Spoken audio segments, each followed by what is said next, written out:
اهلا اهلا. جبت لكم النهارده وصفه جبنه من الاخر. بجد بقى، ولا هتقولوا بقى جبنه كريمي ولا جبنه براميلي ولا جبنه، لا، الجبنه دي يا جماعه من الاخر. لو لسه ما تعرفونيش، انا مطبخ ست هانم، لايك وشير وسبسكرايب عشان يوصل لكم كل جديد. ويلا بينا نبدا الوصفه بتاعتنا. انا هنا معايا نص جبنه دومتي. زي ما انتوا شايفين، انا واحده من الناس باكل الجبنه الدومتي دي اللي هي ملح خفيف. ساعات بحس اللي هي مش يعني مش عجباني قوي، او بحس اللي هي مثلا انا عايزاها تبقى حادقه سنه. بجيب تمن جبنه براميلي اللي هي الجبنه الحادقه بتاعتنا العاديه، وبحطها معاها. وبحط معاها كمان نص كوبايه لبن صغيره. بالظبط يا جماعة، المقدار ده مظبوط مليون في المية. أنا بقى عندي مشكلة مع الجبنة اللي هي الحادقة، ببقى مش عارفة باكلها، بتبقى حادقة جدا عليا. واللي هي الدومتي العادية، أو اللي هي أي جبنة ملح خفيف عادية، مش شرط الدومتي بس، يعني قصدي يعني بتبقى الملح بتاعها خفيف، مش بيوصل لي طعم المذاق الجبنة اللي أنا عايزاها. فأنا حاولت أعمل معادلة بينهم الاتنين، وادمجهم الاتنين مع بعض، اشوف هيطلع النتيجة ايه. وطلعت النتيجة زي السكر، جميلة قمر، ويعني ولا كلمة عليها. إيه، وصلت النتيجة حلوة، مذاق وقوام حلو جدا زي الكريمي. ولا هي تقعد في التلاجة تنشف والكلام ده، لأ. طعمها يا جماعة بجد جبنة طعمها خطير. الوصفة تحفة وجديدة، انا ما محدش خدوا بالكم عملها على اليوتيوب غيري. وطعمها حلو جدا جدا. عايزة بقى انت تضيفي عليها حاجات تانية براحتك. انا اللي ضفته عليها مكون واحد بس ضفته عليها. هقول لكم انا ضفت عليه بعد كده.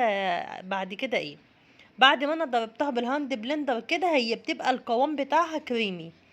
كريمي خالص. انت ممكن تحطي معاها جبن كمان، يعني الجبنه دي ممكن تحطي معاها اللي هي الجبنه المثلثات. ممكن تحطي معاها معلقتين اللي هي الجبنه الكريمي العاديه، هتديكي برضو طعم جميل برضو. يعني تظبطي كده الدنيا بتاعت الجبنه. طعمها، انا مش هقعد اقول لكم حلوه، لان هي فعلا طعمها جميل. وبتدمج لي بين الجبنه اللي مش حادقه والجبنه الحادقه. حطيت معاها حبه البركه.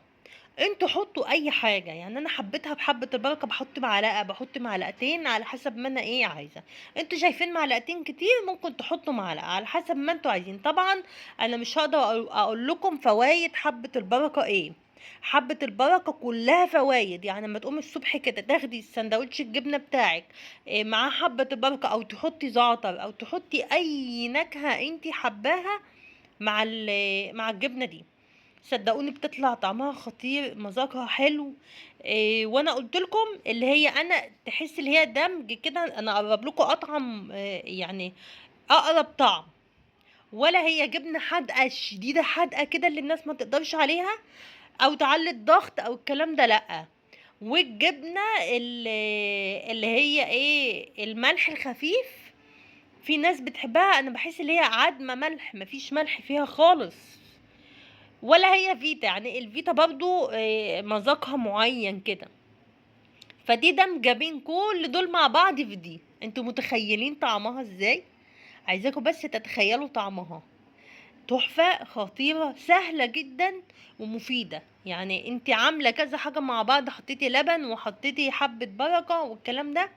خطيرة يا جماعة، وجربوها. ويا رب يا رب الفيديو يكون عجبكم وفكرتي وصلت لكم واستفدتوا. يا رب تكونوا استفدتوا من الفيديو النهاردة. شايفين شكلها عامل ازاي؟ تحفة وخطيرة، ويا ريت تجربوها. ولو عجبكم الفيديو وعجبتكم طريقتي، اعملوا لي بقى لايك وشير وسبسكرايب كتير كتير عشان يوصل لكم كل جديد مع مطبخ ست هانم. مع السلامة وبألف هنا، وهتوحشوني لحد الفيديو الجاي.